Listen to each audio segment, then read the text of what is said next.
Plant سے تابکاری کا اخراج ایران اور خلیجی ممالک میں زندگی کا خاتمہ کر دے گا۔ ایرانی وزیر خارجہ کا انتباہ عباس عراقچی نے کہا، ایران کے بوشہر جوہری پاور پلانٹ کے قریب مسلسل حملوں کے بعد عباس عراقچی نے اقوام متحدہ کو خط لکھ دیا۔ سوشل میڈیا پر جاری بیان میں ایرانی وزیر نے سوال کیا کہ کیا آپ کو یوکرین کی زاپوریزیا جوہری پاور پلانٹ کے قریب جھڑپوں پر مغربی دنیا کا غم و غصہ یاد ہے؟ ایران کے پیٹرو کیمیکل تنصیبات پر حملے امریکہ اسرائیل کے اصل مقاصد کی نشاندہی کرتے ہیں۔ ایرانی وزارت خارجہ کے ترجمان اسماعیل بقائی نے کہا ہے کہ پتھر کے زمانے کی امریکی دھمکیاں ایرانی قوم کے لیے کھلی دشمنی ہیں۔ انہوں نے کہا ہے کہ امریکہ اور اسرائیل کی جانب سے ایران پر مسلط یہ جنگ ایران کو ختم کرنے کے لیے ہے اور اسکولوں اور اسپتالوں پر حملے اس جنگ کی حقیقت کو واضح طور پر ظاہر کرتے ہیں۔ ایران نے ایک اور امریکی جنگی طیارے کو مار گرایا۔ پاسداران انقلاب کے ایک بیان کے مطابق ایک اور امریکی طیارہ جنوبی اصفہان کے علاقے میں گرایا گیا، جو کہ گرائے گئے لڑاکا طیارے کے پائلٹ کی تلاش میں تھا۔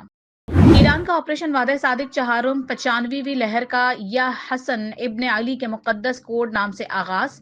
اسرائیل اور خطے میں امریکی اہداف پر میزائل داغ دیے۔ جنوبی وسطی اور شمالی مقبوضہ علاقوں میں صنعتی علاقوں اور فوجی مراکز پر بیلسٹک میزائلوں اور ڈرون سے حملے۔ تل ابیب، بنی براق، حیفا سمیت کئی شہروں میں تباہی مچا دی۔ کویت کے جزیرہ بوبیان میں ہمارس راکٹ لانچرز تباہ۔ شمالی بحرین میں امریکی پیٹریاٹ سسٹم کو نشانہ بنایا گیا۔ خلیفہ بن سلمان پورٹ پر حملے سے اسرائیلی کنٹینر شپ جل اٹھا۔ امارات میں اعلیٰ امریکی کمانڈروں کے کمپاؤنڈ۔ مصنوعی ذہانت کی امریکی کمپنی اوریکل پر حملہ۔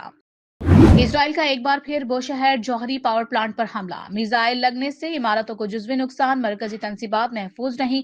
حملے میں ایک شہری جاں بحق۔ صوبہ خوزستان میں ماہ شہر اسپیشل پیٹرو کیمیکل زون کو نشانہ بنایا گیا۔ پیٹرو کیمیکل کمپلیکس کے کچھ سیکشنز کو نقصان پہنچا۔ صوبہ ہرمزگان میں بندر خمیر سیمنٹ فیکٹری پر بھی حملہ کیا گیا۔ امریکہ نے ایران کا شاہ کار اسپورٹس اسٹیڈیم بھی تباہ کر دیا۔ ہمارا پائلٹ مل گیا۔ امریکی صدر کا ایران میں گرنے والے F-15 کے پائلٹ کو بازیاب کروانے کا دعویٰ۔ ٹرمپ نے کہا، چند گھنٹوں میں امریکی فوج نے تاریخ کا سب سے جرأت مندانہ ریسکیو آپریشن کیا۔ ایران کے پہاڑوں میں پھنسے امریکی آفیسر کو بحفاظت نکالا گیا۔ امریکی آفیسر انتہائی قابل احترام کرنل ہیں۔ خوش ہوں کہ امریکی آفیسر محفوظ اور ٹھیک ہیں۔ ٹروتھ سوشل پر پیغام مزید لکھا، دونوں آپریشنز بغیر کسی امریکی ہلاکت یا حتیٰ کہ زخمی ہوئے بغیر مکمل کیے، جو اس بات کا ثبوت ہے کہ ہم نے ایرانی فضاؤں پر مکمل فضائی برتری حاصل کر لی ہے۔ امریکی صدر نے تہران پر بمباری کی ویڈیو اپنے سوشل میڈیا پر شیئر کر دی۔ پیغام میں دعویٰ کیا کہ ایرانی فوج کے کئی لیڈرز کو ختم کر دیا گیا ہے۔ امریکی صدر ٹرمپ کا ایران کو 48 گھنٹے کا الٹیمیٹم، بولے کوئی معاہدہ کر لے یا ابن ہرمز کھول دے ورنہ اس پر قیامت ٹوٹ پڑے گی۔ اسرائیل ایران میں توانائی تنصیبات پر حملے کی تیاری کر رہا ہے۔ رائٹرز نے لکھا، صرف امریکہ کی ہاں کا انتظار ہے، امریکہ سے حتمی منظوری کا انتظار کر رہے ہیں۔ اسرائیلی سیکیورٹی ذرائع کے مطابق توانائی تنصیبات پر حملہ اگلے ہفتے کے اوائل میں کرنے کا منصوبہ ہے۔ جنگ بڑھی تو خطہ امریکہ اور اسرائیل کے لیے دوزخ بن جائے گا۔ ایران کا امریکہ اور اسرائیل کو انتباہ۔ ایرانی مسلح افواج کے خاتم الانبیاء سینٹرل ہیڈ کوارٹرز کے ترجمان ابراہیم ذوالفقاری نے اپنے بیان میں کہا ہے کہ کسی بھی نئی جارحیت کا جواب صرف محدود نہیں ہوگا بلکہ پورے خطے میں سخت اور وسیع رد عمل سامنے آئے گا۔ ایران کو زیر کرنے کے خواب کا اب مخالفین کے لیے ایک خطرناک دلدل بنتا جا رہا ہے جہاں وہ خود پھنس سکتے ہیں۔ زینب سلیمانی، شہید قاسم سلیمانی کی بیٹی نے امریکہ میں گرفتار افراد سے کسی بھی خاندانی تعلق کی سختی سے تردید کر دی۔ انہوں نے امریکی محکمہ خارجہ کے دعووں کو بے بنیاد اور جھوٹ پر مبنی قرار دیتے ہوئے کہا کہ گرفتار افراد کا ان کے خاندان سے کوئی تعلق نہیں۔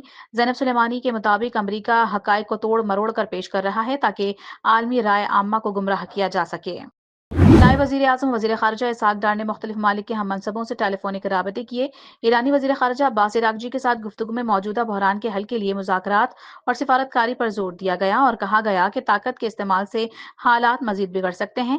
اس طرح بحرین کے وزیر خارجہ ڈاکٹر عبداللطیف بن راشد اور مصر کے ہم منصب بھی علاقائی صورتحال پر تبادلہ خیال کیا گیا، جس میں بحرینی وزیر خارجہ نے خطے میں امن و استحکام کے لیے پاکستان کی کوششوں کو سراہا۔ امریکی جریدے فارن پالیسی کی رپورٹ میں انکشاف کیا گیا ہے کہ افغانستان میں غیر ملکی دہشت گرد گروہوں کا بڑھتا ہوا اثر و رسوخ خطے کے لیے سنگین خطرہ بنتا جا رہا ہے۔ رپورٹ کے مطابق افغان طالبان اور بعض عسکری گروہوں کے درمیان نظریاتی اور عملی ہم آہنگی موجود ہے، جبکہ ہزاروں جنگجو پاک افغان سرحدی علاقوں میں سرگرم ہیں، جو علاقائی سلامتی کے لیے بڑا چیلنج ثابت ہو سکتے ہیں۔